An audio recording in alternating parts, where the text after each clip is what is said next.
This is Scott Becker with the Becker Private Equity and Business Podcast.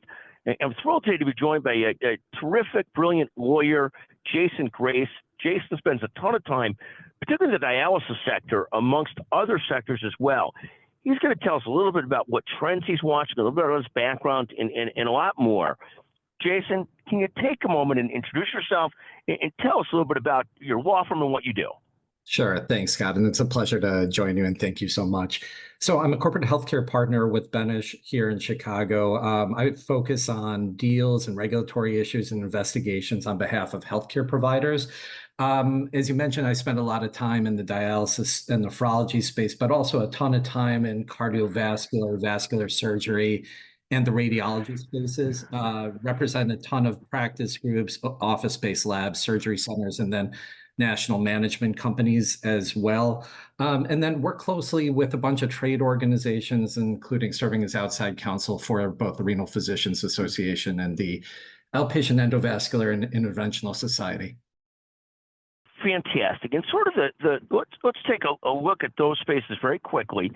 Dialysis, cardiology, radiology, what are some of the big issues you're watching currently? Yeah, I think just generally speaking, what's going on with the outmigration of cases out of the hospital, and really even more so what's going on in the for-profit healthcare deal space. Right now, there's just a lot of activity and a lot of headwinds. We've seen deal activity down, just generally speaking, in terms of larger for-profit deals, although, you know, the onesie twosies coming out of the hospital, those are continuing to flow at a pretty good pace. But the larger deals just, you know, they're down, and there's just a lot of good reasons for that in terms of, you know, the Federal Trade Commission, some other things going on, you know, in that space. Thank you. When you look at the rest of this year, what are you most focused on and excited about? Yeah, you know, I think it'll be interesting, like I said, to watch the deals, you know, the private equity deals, but I think the growth of value-based care in the provider spaces where VBC hasn't historically existed. You know, we're just starting to see it a lot in the endovascular space. Nephrology went first initially with really good success, and now I'd say with more mixed success. And now we're starting to see it a little bit in cardiology, radiology, and vascular surgery as well. You know, some private payers are just beginning to enter into bundled care arrangements and explore capitation-based arrangements in the ASC and OBL spaces where, you know, they really haven't done that before. And then there's just lots of, as I mentioned, out migration of cases out of the hospital, you know, with new cases being done in the surgery center, like the PCI cases for cardiology. Fascinating. And you've built a great career. You're one of the most principled, nicest, best people I know. Any advice you'd give to other young professionals trying to build careers? Any thoughts and advice that you would give? Well, everything good I learned from Scott Becker, or a lot of it. So I feel the same way about you, my friend. So I think, you know, what I've learned and then tried to, you know, live it as best I can is, you know, it's critically important to be focused, organized, and I guess lead by example.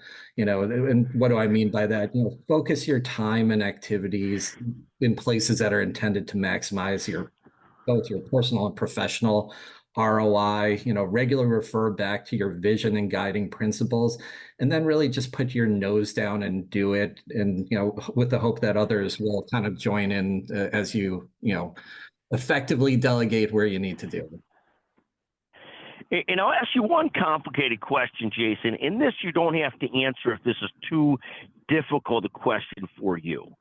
You'll let me know. Let me know when you're ready. Always, sir. Go ahead.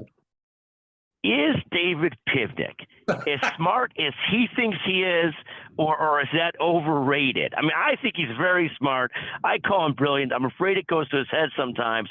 But is he as smart as he thinks he is? And as I often think he is. What is your thought on that? Any quick thoughts? Or you don't have to comment if you don't want to. Yeah, it's a really complicated question, Scott. And I'd say he's as smart as he is good of a golfer. So we'll leave it at that. He's intellectually gifted. Emotionally, he's working at it. I think that's a fair statement. I think I'll so, paraphrase. Jason, thank you for joining us on the Becker Private Equity and Business Podcast. Always a great pleasure to visit with you, and look forward to seeing you this summer. Thank you so much for joining us. Thanks, Scott. Take care.